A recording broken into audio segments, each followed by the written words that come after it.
नमस्कार दोस्तों, राधे राधे, जय जय श्री कृष्णा। मैं वंदना भोजक चैनल से आप सभी का एक बार पुण्य हार्दिक अभिनंदन करता हूं। आप लोगों का बहुत बहुत स्वागत करता हूं। दोस्तों, आज हम बात करेंगे कि हम मान लीजिए हमारा मकान वेस्ट फेसिंग है, पश्चिम दिशा वाला मकान है और इसके अंदर हम मतलब नालियों की व्यवस्था कैसे करें। दोस्तों, ये सबसे बड़ी समस्या रहती है कि वास्तु शास्त्र के अनुसार हमारे घर की नालियां कैसी होनी चाहिए, हमारे घर की जल निकासी कैसी होनी चाहिए। दोस्तों, यदि गलत दिशा में जल निकासी हो जाती है तो फिर हमारे घर में बहुत सारी समस्याएं उत्पन्न होती हैं।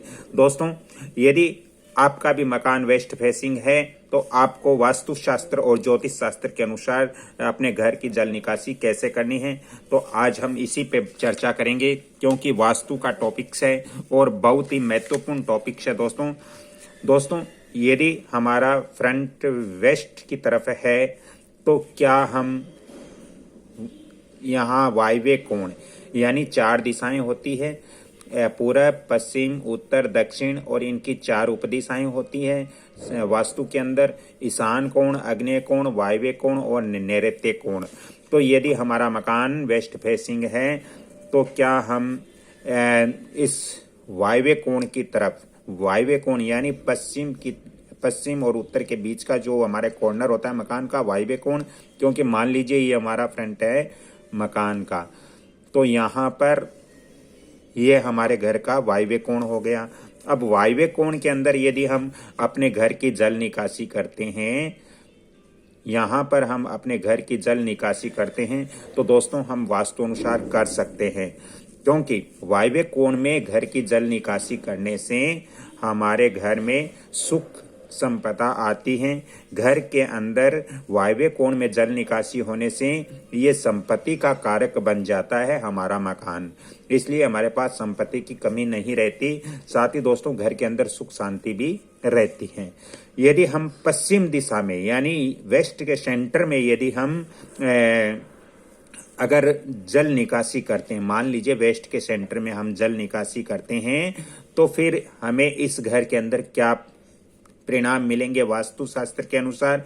तो दोस्तों, पश्चिम दिशा के सेंटर में, आपको पश्चिम के सेंटर में जल निकासी नहीं करनी है, क्योंकि पश्चिम वास्तु के अंदर ऐसा बताया गया है कि यदि पश्चिम के अंदर जल निकासी करते हैं तो दोस्तों इससे संतान को कष्ट होता है।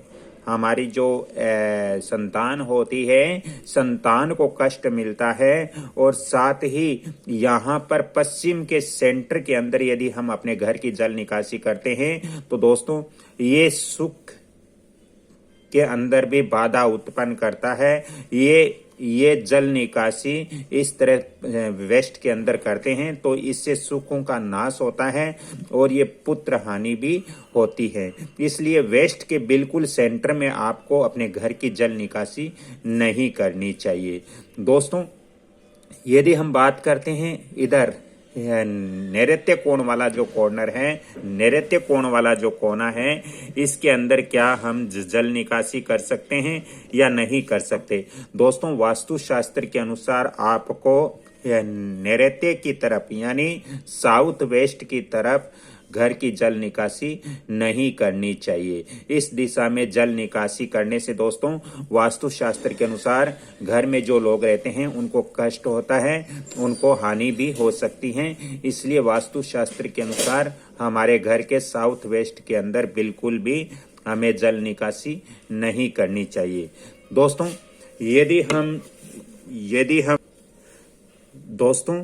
यदि हम हमारा घर का जल नैऋत्य कोण में बाहर निकलता है तो ये दिशा ज्योतिष के अनुसार राहु की मानी गई है और इस दिशा में जल बाहर निकलने से दोस्तों इस घर के अंदर जो सदस्य हैं उनको शारीरिक कमजोरी और शरीर में दर्द एवं पेट में दर्द या घुटनों के अंदर दर्द या फिर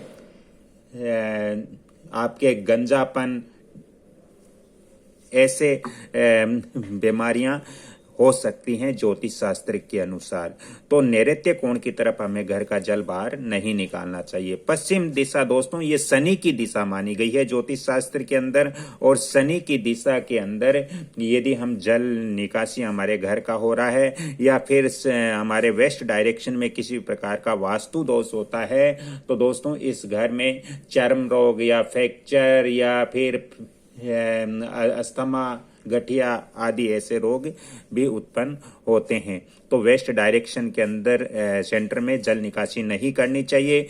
दोस्तों वायव्य कोण ये चंद्रमा का कोण माना गया है, और क्योंकि इस दिशा के अंदर ये चंद्रमा की दिशा है ज्योतिष शास्त्र के अनुसार, दोस्तों यदि घर का जल बाहर निकलता है तो वायव्य कोण की तरफ से घर का जल बाहर निकलता है, तो इस घर में जो सदस्य हैं उनको सिर दर्द, तनाव, डिप्रेशन या घबराहट ऐसे बिल्कुल भी नहीं होगा। तो दोस्तों यदि आपका वेस्ट फेसिंग मकान है तो आपके पास केवल ऑप्शन वायव्य कोण ही है। वायव्य कोण की तरफ ही आप अपने घर का जल बाहर निकाल सकते हो। दोस्तों यदि वास्तु और ज्योतिष संबंधित ज्यादा परामर्श लेना हो, ज्यादा जानकारी चाहिए, तो आप मेरे फोन नंबर भी नोट करें 7901718402।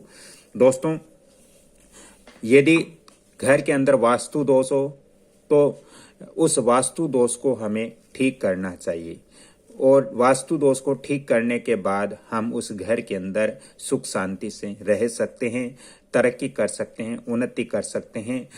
ये जरूरी नहीं कि सभी के मकान वास्तु अनुसार ही होते हैं, लेकिन जैसे जैसे हमें वास्तु दोष लगता है तो उसको ठीक जरूर करना चाहिए, क्योंकि ये हमारे जीवन से जुड़ी हुई चीज है।